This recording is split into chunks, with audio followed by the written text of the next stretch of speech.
महाराष्ट्र की राजनीति का सबसे बड़ा पावर हाउस खामोश हो गया। बारामती की जिस धरती से उन्होंने सत्ता का सफर शुरू किया, उसी मिट्टी ने आज उन्हें हमेशा के लिए अपनी गोद में सुला लिया। उप मुख्यमंत्री अजित पवार नहीं रहे। ये खबर नहीं, महाराष्ट्र के सीने पर एक वज्रपात है। लियर जेट 45 जो बादलों को चीरने के लिए मशहूर था, आज वही विमान काल का ग्रास बन गया। आज सबसे बड़ा खिलाड़ी में हम उस विमान की आखिरी उड़ान की एक एक परतें खोलेंगे, जिसने पूरे देश को झकझोर कर रख दिया है।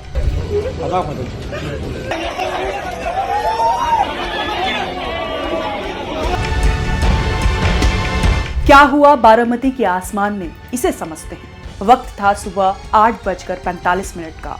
मुंबई से बारामती के लिए उड़ान भरी गई। उप मुख्यमंत्री एक कार्यक्रम के लिए निकल रहे थे। सब कुछ सामान्य था, लेकिन जैसे ही पहियों ने बारामती की जमीन को छूने की कोशिश की, मौत ने झपट्टा मार दिया। लैंडिंग या तकनीकी खराबी, ये जांच का विषय है, लेकिन सच ये है कि विमान के परखच्चे उड़ गए और साथ ही उड़ गई 5 जिंदगियां। अब आपको बताते हैं हादसे के वक्त इस विमान पर कौन कौन सवार थे। विमान था लियर जेट 45 और रजिस्ट्रेशन जो इसका नंबर है वो है VTSSK। उस पर कुल लोग सवार थे 5। अजित पवार समेत PSO अटेंडेंट सबकी ऑन द स्पॉट मौत हो गई। कैप्टन साहिल मंदान, कैप्टन यस इस विमान को उड़ा रहे थे।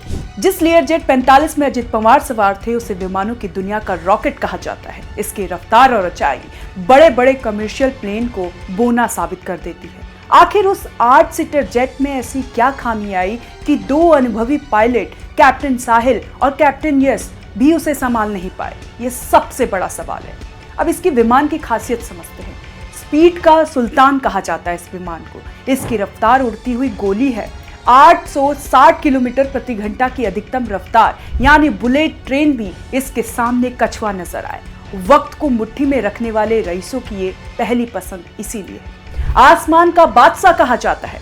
इसकी ऊंचाई 51,000 फीट तक सीना चीर कर उड़ सकती है। जहां कमर्शियल प्लेन खराब मौसम में फंस जाते हैं, लियर जेट वहां बादलों और तूफान के काफी ऊपर से शान से निकलता है। इंजन की ताकत है इसमें। इसे शक्ति देते हैं 2 इंजन हनीवेल TFE 73120।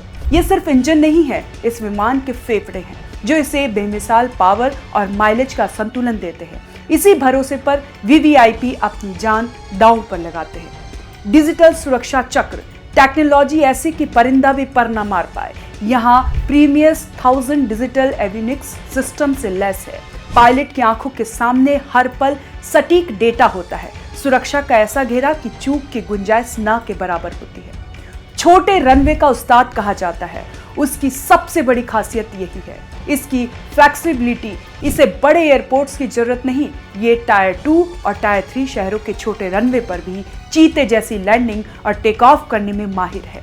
इसी काबिलियत ने इसे भारत के पावर कॉरिडोर का चहेता बनाया। लेकिन आज ना ये रॉकेट जैसी रफ्तार काम आई, ना ये आधुनिक डिजिटल सिस्टम जिसे छोटे रनवे पर उतारने में ये माहिर था।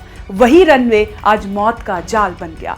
सबसे बड़ा खिलाड़ी में आज सवाल ये कि क्या ये तकनीकी फेलियर है या मानवीय चूक? क्योंकि लियर जेट 45 का इतिहास गवाह है, ये इतनी आसानी से हार नहीं मानता।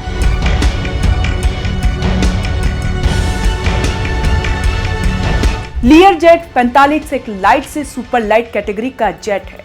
भारत में इसकी औसत किराया 3 लाख से 4 लाख प्रति घंटा लगभग है। कुछ ऑपरेटर डिमांड और विमान की कंडीशन के आधार पर इसे 3.75 लाख घंटे के आसपास कोटा करते हैं। सिर्फ प्रति घंटा किराया ही कुल खर्च नहीं होता, इसमें कुछ अन्य खर्च भी जुड़े होते हैं। GST चार्टर्ड सेवाओं पर आमतौर पर 18% GST लागू होती है। लैंडिंग और पार्किंग शुल्क इसका अलग से होता है। अलग अलग एयरपोर्ट पर विमान उतारने और खड़े करने का शुल्क अलग होता है। जैसे मुंबई या दिल्ली जैसे व्यस्त एयरपोर्ट्स पर यह काफी अधिक होता है। हैंडलिंग चार्ज इसका अलग होता है। ग्राउंड स्टाफ और VIP टर्मिनल के उपयोग का शुल्क भी अलग से रखा गया है।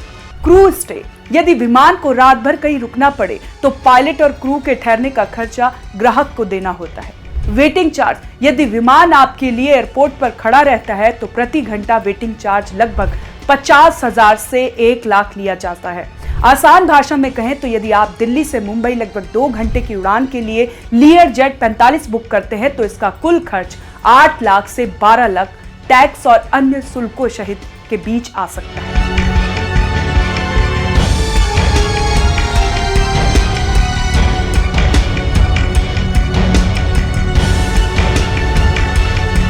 आज महाराष्ट्र ने अपना एक कद्दावर नेता खो दिया है। लीयर जेट 45 की रफ्तार ने आज जिंदगी की रफ्तार को ही ब्रेक लगा दिया है। क्या यह सिर्फ एक हादसा है या सुरक्षा में कोई बड़ी चूक? क्या विमान का मेंटेनेंस सही था? क्या वीएसआर वेंचर्स ने सभी नियमों का पालन किया था? सबसे बड़ा खिलाड़ी में हमारी नजर हर उस जांच पर रहेगी जो इस मौत की गुत्थी को सुलझाएगी। अजीत पवार के जाने से जो शून्य पैदा हुआ उसे भरना नामुमकिन है। जब आसमान में रफ्तार की बात आती है तो नाम सिर्फ एक ही गूंजता है, लीयर जेट 45। लेकिन आज इसी रफ्तार ने एक इतिहास को खत्म कर दिया। जहां दुनिया खत्म होती है वहां से उसकी उड़ान शुरू होती है, लेकिन आज ये उड़ान शमशान पर जाकर थमी। कैसी लगी आपको ये जानकारी? आप हमें कमेंट कर जरूर बताएं और देखते रहें ओएनओजी न्यूज़।